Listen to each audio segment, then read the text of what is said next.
de número 37, versículo 18, está escrito assim a palavra do Senhor. E viram-no de longe, e antes que chegasse a eles, conspiraram contra ele para o matar. E disseram uns aos outros: eis lá vem o sonhador. Vinde, pois, agora, e matemo-lo, e lancemo-lo numa dessas covas, e diremos: uma besta fera o comeu, e veremos o que será dos seus sonhos e das suas palavras. Amém, queridos? Pode tomar assento glorificando ao Senhor Jesus. Queridos, quando eu recebi o convite do pastor Marcos Muniz, eu fiquei perguntando ao Deus: Senhor, o que o Senhor quer que eu fale para o seu povo? O que o Senhor quer que eu fale à sua igreja naquela noite, ou melhor, nessa noite? E quarta passada, eu estive ministrando na igreja do meu irmão, o presbítero Luciano Rodrigues, e falamos sobre a vinha de Nabote. Eu falei: Senhor, se o Senhor não me der nada até lá, vai ser isso que eu vou pregar. E no outro dia, logo pela manhã cedo, eu me lembrei da história de José. Eu falei: Senhor, se o Senhor confirmar, a igreja onde eu congrego, quando meu filho foi até a salinha da igreja, ele me trouxe um papel na mão, me deu na minha mão o papel. E quando eu peguei o papel, estava escrito assim: e José perdoou os seus irmãos quando esses vieram até ele. Eu falei: muito obrigado, Jesus.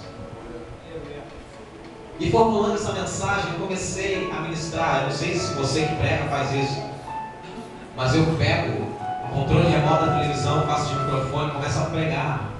Prego por televisão, prego por computador, prego por sofá, e fico ministrando a mim mesmo. Porque é assim que acontece quando recebemos uma palavra. O Senhor vem falando primeiramente com a gente, e a gente vai se enchendo da mesma, e essa palavra começa a gerar vida em nós, para que ela possa então ser gerada vida na igreja que ouvir essa palavra.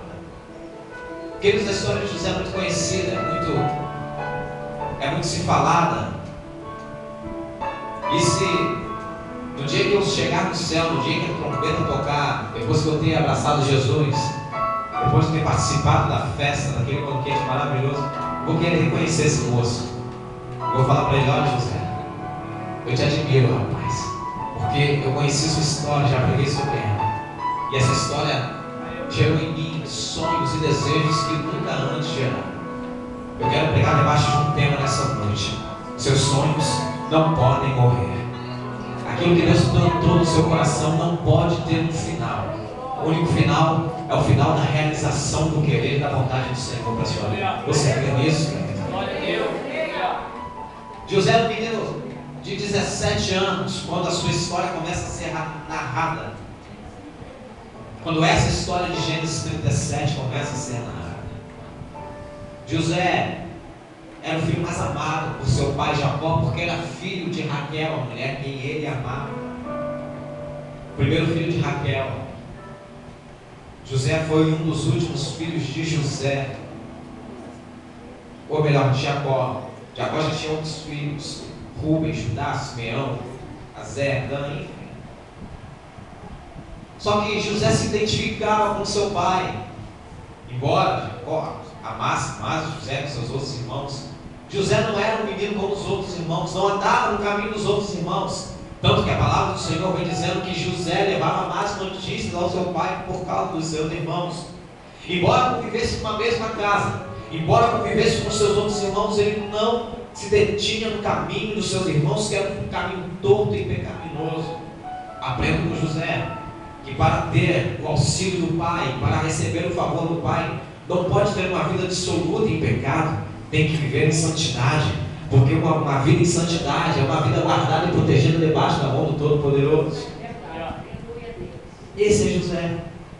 O pai faz uma túnica de 7 cores, e coloca sobre José. E a túnica era uma das vestimentas mais importantes para um judeu. A túnica representava muito para um judeu.